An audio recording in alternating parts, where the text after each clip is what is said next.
한번 따라 하실까요? 성전을 청결케 하신 그때에.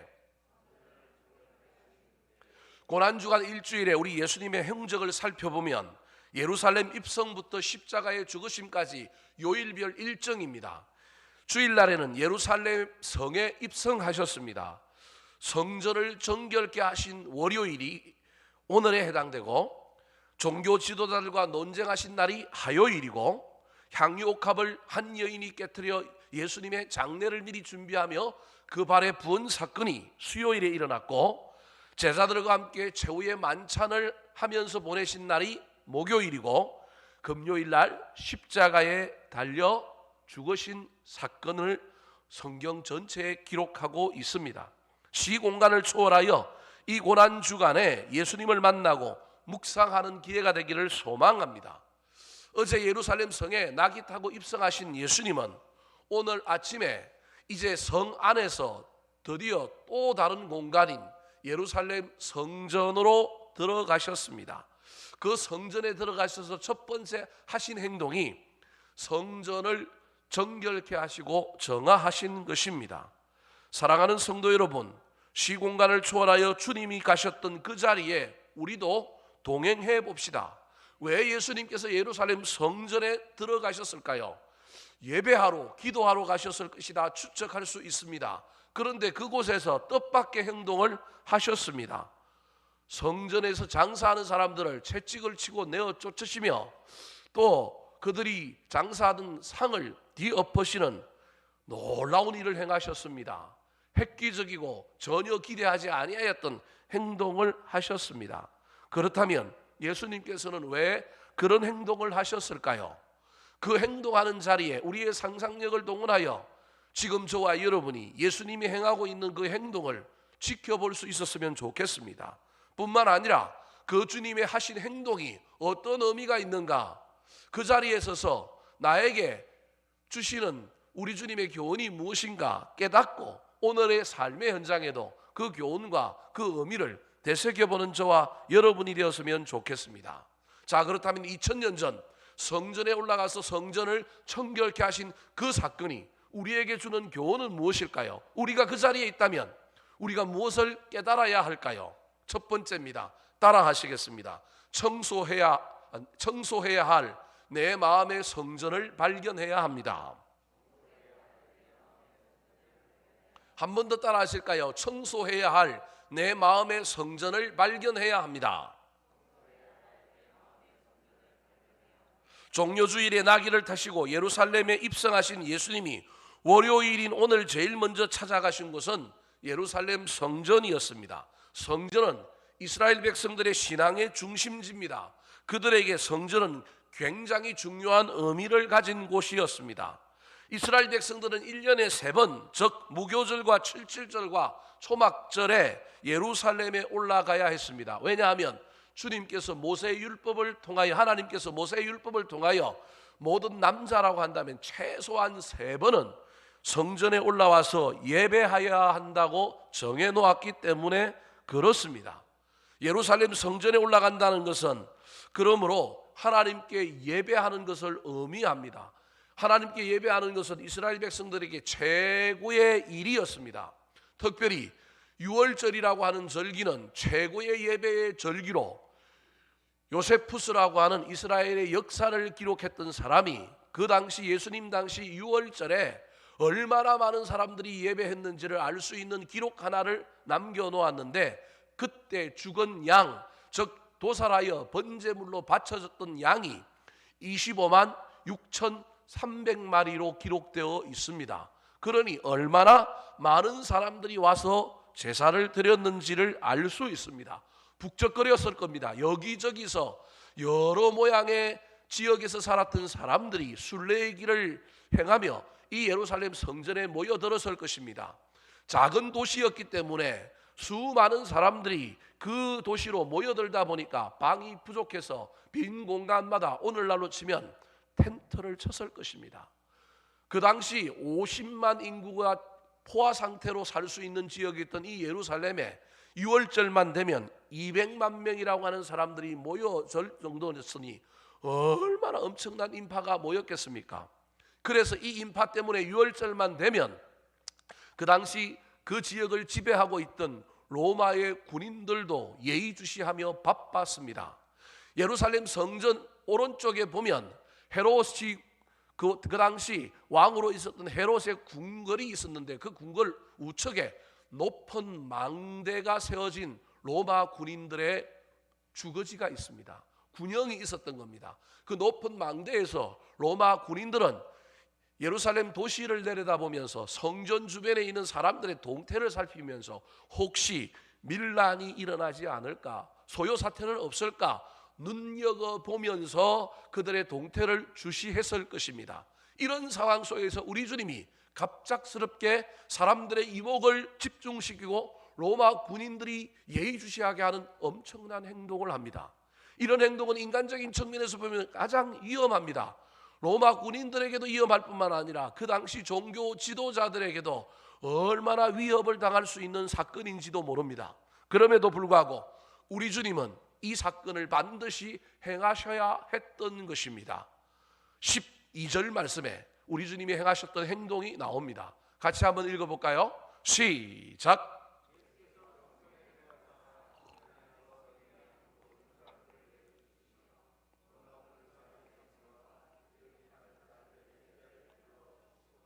성전이 성전으로서의 기능을 하고 있는 것이 아니라 왜곡되고 본질이 훼손된 모습을 보이고 있었기 때문에 예배하는 곳이어야 하는데 예배는 부차원적이고 예배하러 오는 사람들에게 물건을 팔고 그들에게 바가지를 씌워서 혈세를 뜯어내는 성전이 살리고 은혜스러운 장소가 아니라 착취의 공간으로 변해져 있는 모습을 우리 주님께서 보셨던 것입니다.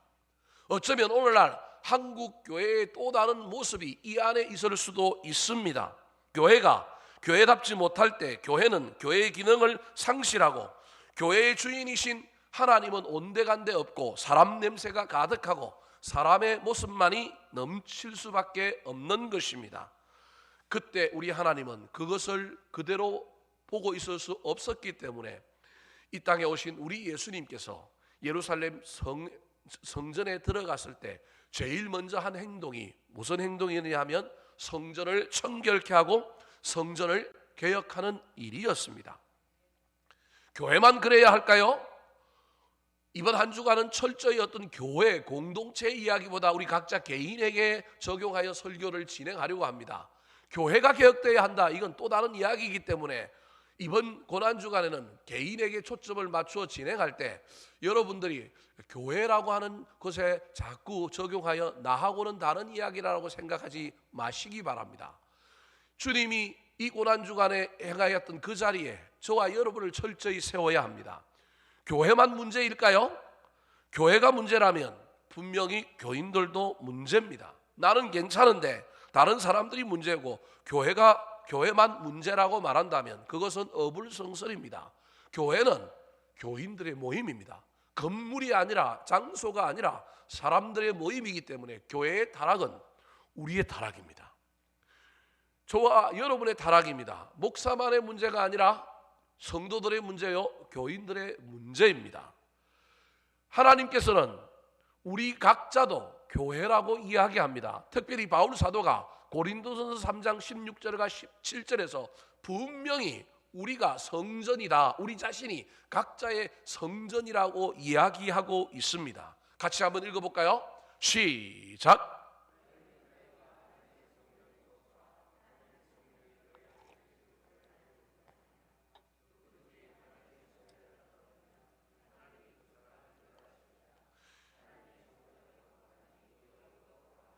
너희가 하나님의 성전이다. 성령이 너희 안에 있어야 한다. 그런데 너희가 성전을 더럽히고 성령을 소멸하면 문제다, 큰일 난다. 하나님의 성전이 거룩하니 너희도 거룩해라. 2000년 전 예루살렘 성전에 올라가서 성전을 청결케 하시고 정화하셨던 우리 주님은 2000년 후인 지금 저와 여러분의 마음 성전 앞에 있음을 우리가 볼 수 있어야 합니다. 시공간을 초월하여 그때 우리 주님께서 어떤 마음으로 그 성전을 뒤엎으시고 청결케 하셨는지의 그 열정과 그 열망, 로마 군인들이 쳐다보고 있음에도 불구하고 종교 지도자들이 눈을 부릅뜨고 있는 그 상황 속에서도 반드시 하셔야 했던 그 사건을 행하셨던 그 이야기를 오늘의 우리의 삶으로 가지고 올 수 있었으면 좋겠습니다. 사랑하는 성도 여러분, 이번 고난주간 주님께서 저와 여러분에게 물으십니다. 거기 너 있었는가? 그때에 내가 성전을 청결케 하실 그때 너는 어디에 있었는가? 물으십니다. 내가 성전을 청결케 할 때 너는 무엇을 했느냐고 시공간을 초월하여 오늘 우리에게 묻고 있습니다. 그러므로 오늘을 살아가는 우리는 우리 마음 성전에 주님이 다시금 찾아오셔서 강제로 우리 자신을 청소하기 전에 우리가 먼저 우리 마음 성전을 청소해야 합니다. 영의 눈을 열어 내 안에 어떤 우상들이 있는지 분별하고 부수어 버리시기 바랍니다. 욕심과 고만, 독선과 아집, 편안함과 편리함의 유혹을 벗어버리고 숨겨진 죄악들을 찾아내어 회개하고 청소해야 합니다. 깨끗이 씻어야 합니다. 세상에 가치 없는 비본질적인 것들로 내 안에 채워져 있다면 그것을 가감하게 버리고 청소하여 다시금 주님을 우리 마음 보좌에 모시고 주님이 걸어갔던 길을 따라가는 저와 여러분 되기를 우리 구주 예수 그리스도의 이름으로 축원합니다.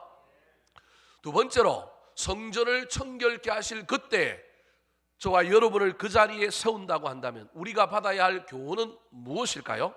따라하시겠습니다. 회복해야 할 본질을 깨닫고 채워 넣어야 합니다. 첫 번째로는 청소해야 될 내 마음의 성전을 발견하고 청소해야 될 뿐만 아니라 두 번째로는 깨끗하게 비워진 곳에 본질을 채워 넣어야 합니다. 깨끗이 청소만 하면 안 됩니다. 불필요한 것을 버리고 깨끗이 청소해야 될 뿐만 아니라 반드시 있어야 할 것들로 채워야 그 공간이 영적인 공간, 그 공간이 아름다운 공간으로 거듭나게 됩니다. 좋은 것과 본질을 채우지 않으면 나도 모르는 사이에 나쁜 것과 비본질적인 것들이 다시 놓이게 되고 쌓여가게 됩니다. 장사하는 시장이 되어버린 성전, 돈 버는 데 혜란이 되어 강도의 소굴같이 변해버린 성전을 청결케 하신 예수님께서는 하나님을 섬기고 예배하는 성전에 반드시 있어야 할 것들이 있음을 또 다른 상황과 사건을 통하여 우리에게 알려주고 있습니다. 오늘 본문에는 성전에 있어야 할 본질적인 세 가지 것들을 또 다른 상황 속에서 우리에게 말하고 있는데 그 첫 번째가 바로 성전은 무엇으로 가득 채워져야 하느냐 하면 기도로 채워져야 한다고 말씀하고 있습니다. 13절 말씀 같이 한번 읽어볼까요? 시작.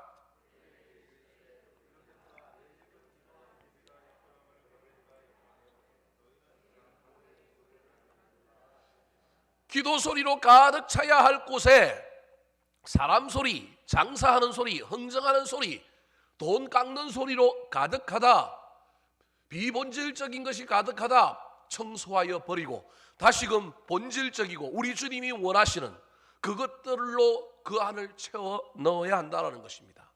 여러분, 이거는 2000년 전 성전에 대한 이야기뿐만 아니라 오늘을 살아가는 저와 여러분의 마음 성전에도 동일합니다. 지금 저와 여러분의 마음 안에는, 저와 여러분의 또 다른 성전 안에는 어떤 소리가 가득합니까? 원망과 불평의 소리가 가득하지는 않습니까? 이 안에 사람 소리가 너무 많아서 우리 주님이 시끄러워서 떠나가시지는 않았습니까? 다시금 이 기간에 기도를 채웠으면 좋겠습니다. 기도가 사라지면 강도의 소굴이 되고 맙니다. 기도를 잃어버린 교인은 거룩이 아니라 이익을 쫓아가고 살리는 사람이 아니라 강도같이 뺏는 사람, 죽이는 사람이 되는 것입니다. 사랑하는 성도 여러분, 교회의 본질은, 성도의 본질은 무엇보다도 기도입니다. 기도를 잃어버리면 다른 모든 것을 잃어버린다고 하는 사실을 기억하여 비우고 청소했으면 특별히 이 고난주간에는 더더욱 기도를 채우시기 바랍니다. 겟세마네 동산에서 내가 한시도 깨어 있을 수 없더냐고 제자들을 향하여 질책하셨던 그 음성을 2000년 시공간을 초월해 오늘을 살아가는 우리가 듣지 않도록 이 기간만이라도 깨어 기도를 채웠으면 좋겠습니다. 특별히 예수 그리스도의 그 보혈의 능력이 가장 강력한 이 기간에 우리의 심령의 기도를 채우고 우리가 기도하고 나아가면 더 큰 능력이 나타날 줄로 믿습니다. 응답이 나타날 줄을 믿고 그 믿음으로 강력하게 기도의 줄을 붙잡았으면 좋겠습니다. 기도함으로 주님이 내 마음 중심 보좌에 오지 않으면 강도가 내 속을 차지하게 됩니다. 강도나 사탄이 내 안에서 쫓겨나가는 길은 오직 기도밖에 없습니다. 그러므로 이번 고난주간에 저와 여러분이 청소할 뿐만 아니라 기도를 열심히 채워갑시다. 두 번째, 교회와 성도에게 있어야 할 본질이 무엇일까요? 그것은 다름이 아니라 치유와 회복을 통한 변화입니다. 변화가, 생명력 가득한 변화가 우리 속에 있어야 합니다. 14절 말씀 같이 한번 읽어볼까요? 시작.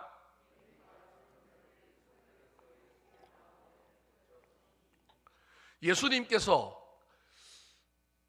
기도하는 집이 있는데 강도의 속을 만들었던 장사치들의 상을 뒤엎으시고 쫓아내시고 난 다음에 그 상황을 통하여는 교회의 본질이 기도하는 집이라고 하는 것을 말씀을 통하여 말씀하셨다고 한다면, 두 번째 우리 주님께서 하셨던 행동은 성전에서 치유사역을 통하여 교회는 생명을 살리는 곳이다, 죽어가는 생명의 변화가 일어나는 곳이다 라고 하는 것을 행동을 통하여, 상황을 통하여 말씀해 주시는 것입니다. 맹인과 전원자들이 성전에 와서 예수를 만나고 나니까 볼 수 없었던 명인이 눈이 떠지는 놀라운 변화가 나타난 것입니다. 다리를 저는 자들이 다리가 온전해져서 뛰어다니는 놀라운 변화가 일어난 것입니다. 저것은 단순히 질병이 낫는 치유에 대한 이야기일 뿐만 아니라 그것을 넘어서는 놀라운 이야기가 있는 것입니다. 보지 못하는 자가 보게 되는 변화, 잘 걷지 못하는 자가 걷게 되는 변화. 여러분, 교회 안에는 생명의 변화력으로 가득 찬 곳이어야 합니다. 저와 여러분의 내면의 심령은 날마다 생명력이 있는 변화가 있어야 합니다. 그럭저럭 무덤덤한 신앙, 그것으로는 안 됩니다. 변화가 없는 한결같은 것이 좋은 것이긴 하지만 신앙의 영역에 있어서는 일신 우일신 늘 새로워져야 합니다. 그 새로움이 저와 여러분의 신앙의 본질 안에 있어야 합니다. 더 잘 섬기려고 몸부림치는 생명력의 변화, 더 주님을 깊이 만나려고 하는 변화, 내 인격의 변화, 내 언어의 변화, 내 삶의 변화가 이 교회 안에 주님을 만남으로 말미암아 나타나야 합니다. 성전은 변화가 일어나는 곳입니다. 치유가 일어나는 곳입니다. 다르게 이야기하면 저와 여러분의 삶에도 무엇이 일어나야 하느냐면 변화가 일어나야 하는 것입니다. 교회는 사람을 살리고 치유하는 곳입니다. 교회에서 예배하고 나면 영혼이 고침을 받고 살아나는 것처럼 저와 여러분이 기도하고 나면 기도는 우리를 바꾸는 놀라운 능력이 되는 겁니다. 상황만 바꾸는 것이 아니라 상황 속에 있는 누구를 바꾸느냐 하면 나를 바꾸는 놀라운 변화가 일어나야 합니다. 그것이 교회의 본질이요 성도의 본질이라고 하는 것을 기억하시기 바랍니다. 예수를 수십 년간 믿었는데도 불구하고 변화가 없고 옛날과 똑같은 삶을 살고 있다? 여러분, 문제입니다. 큰일 납니다. 인격의 변화, 습관의 변화, 영성의 변화, 그 변화들이 치유와 살림과 회복을 통하여 나타나야 합니다. 이 사순절 기간에, 이 고난주간 특별 새벽기도회를 통과하는 순간에 저와 여러분의 인격의 변화가 나타났으면 좋겠습니다. 영성의 변화가 나타나는 놀라운 일들을 경험하는 저와 여러분이 되기를 소망합니다. 마지막으로 교회의 본질이 무엇인지를 예수님께서 또 다른 사건을 통하여 말씀해 주셨습니다. 기도와 변화가 교회의 본질인 거예요. 생명력의 변화가, 은혜 받았으면 변화가 일어나야 하는 겁니다. 그 변화가 육신적인 어떤 변화에 눈을 뜨고 저는 자들이 걷게 되는 변화라고 한다면 또 다른 내면의 변화가 있어야 되는 것을 설명하고 있는데, 그것은 바로 다름이 아니라 교회 안에, 성도 안에는 뭐가 가득해야 되느냐 하면 찬양이 가득해야 되는 것을 말씀하고 있습니다. 15절 말씀 같이 한번 읽어볼까요? 시작.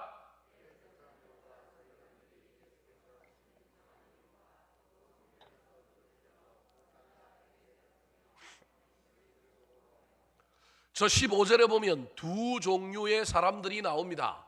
한 부류는 대제사장들과 서기관들이요, 또 다른 한 부류는 어린이들입니다. 대제사장들과 서기관들은 노하고 있고, 어린아이들은 뭐하고 있습니까? 찬양하고 있습니다. 무슨 일 때문에 찬양합니까? 하시는 이상한 일, 여기 이상하다고 표현했지만 원문에 의하면 기이한 일, 못 보는 자를 보게 하고 저런 자들을 걷게 하는 그 기이한 일을 보고 성전에서 뭐 했다고요? 소리질러 호산나 다윗의 자손이요. 여러분, 성전은 찬양하는 곳입니다. 기도하는 곳일 뿐만 아니라 말씀 듣고 변화가 일어나는 곳일 뿐만 아니라 그 변화의 은혜 때문에 감격하여 뛰고 찬양하는 곳이어야 합니다. 그것은 교회에서만 하는 것이 아니라 우리의 마음의 심령에도 예수 그리스도와 동행하면, 예수 그리스도를 만나면 우리 안에 무엇이 가득해야 되느냐면 찬양이 가득해야 합니다. 은혜가 충만한 교회와 성령이 충만한 사람의 특징은 찬양입니다. 찬양을 잃어버리면 생명력을 잃어버리는 것입니다. 사랑하는 성도 여러분, 저와 여러분은 지금 노하는 사람들입니까? 아니면 은혜를 받고 무엇인가를 깨닫고 찬양하는 사람입니까? 오늘 본문 전체를 통하여 저와 여러분은 어떤 사람인지 살펴보시기 바랍니다. 기도하는 사람입니까? 아니면 장사하는 사람입니까? 고침과 치유, 회복과 변화의 생명력을 경험하는 사람입니까? 아니면 그럭저럭 평범하고 무덤덤한 신앙의 사람입니까? 찬양하는 사람입니까? 아니면 원망하고 불평하고 분노하는 사람입니까? 사랑하는 성도 여러분, 내가 성전을 청결케 할 그때 너는 어디 있었느냐 주님께서 물어보실 때 회개함으로 비우고 깨끗이 청소했을 뿐만 아니라 주님 만나 은혜 받고 변하였습니다. 찬송을 채우고 우리 주님을 찬양했습니다. 고백하는 저와 여러분 되기를 우리 구주 예수 그리스도의 이름으로 축원합니다. 마지막으로 성전을 청결케 하신 그때에 저와 여러분이 그 자리에 있었다고 한다면 우리는 무엇을 깨달아야 할까요? 따라 하시겠습니다. 무성한 입이 아니라 열매로 기쁘시게 해야 합니다. 자, 오늘 본문이 17절로 끝나는데 17절 다음에 18절부터는 또 다른 이야기 하나가 진행됩니다. 그리고 이 이야기는 월요일 날 일어났던 이야기가 아니라 화요일 날 일어난 이야기입니다. 하지만 이 이야기는 월요일 이야기의 연장선에 있기 때문에 오늘 본문에 이어서 살펴보려고 합니다. 분명히 화요일 날 있었지만 어떤 이야기였을까요? 자, 18절, 19절 말씀 시작.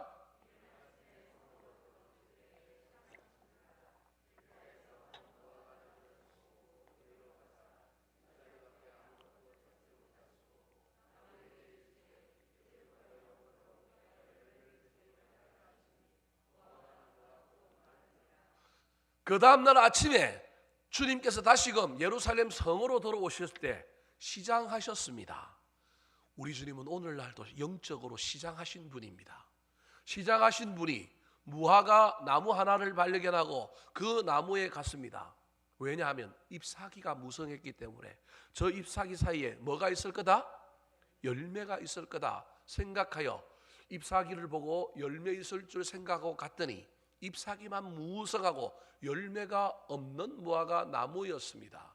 그때 우리 주님께서 이 무화과 나무를 향하여 이제부터 영원토록 네가 열매를 맺지 못하리라 저주하시고 저녁에 나올 때 보니까 아침에 저주했던 그 저주가 이루어져서 저녁에 그 무화과 나무가 말라버렸다. 다른 성경에는 그렇게 기록하고 있고 오늘 본문인 다음 나오는 마태복음에는 그 즉시 마른 것으로 나오고 있습니다.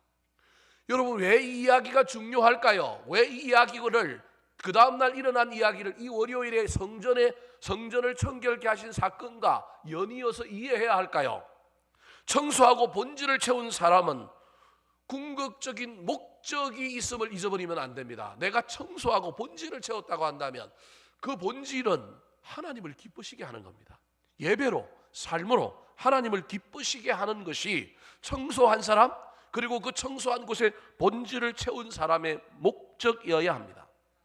시장하신 주님께 물이 필요할 때 물이 되어주고 열매가 필요할 때 열매를 드리는 자가 하나님을 기쁘시게 하는 자입니다. 주님께서 성전을 청결케 하신 이유는 성전에 걸맞는 뭐가 없느냐 하면 열매가 없었기 때문입니다. 그러므로 오늘 저 18절과 19절에 나오는 열매 없는 무화과 나무는 단순히 열매 없는 무화과 나무의 이야기가 아니라 그 전날 일어났던 성전을 청결케 하신 사건을 다시금 재판하여 보여주고 있는 겁니다. 성전이라고 하는 거대 담론에 대한 이야기를 제자들이 이해하지 못하니 지금 예루살렘 성전이 교회가 어떤 상태인지를 명확하게 보여주기 위하여 실생활의 이야기, 열매 없는 무화과 나무의 이야기를 통하여 성전이 이 무화과 나무와 같다, 무화과 나무가 마른 것처럼 열매 없으면 성전도 뭐 할 거다? 마른 무화과 나무처럼 멸망할 거다. 그래서 주 70년에 저 성전도 돌 위에 돌 하나도 남지 않고 어떻게 돼요?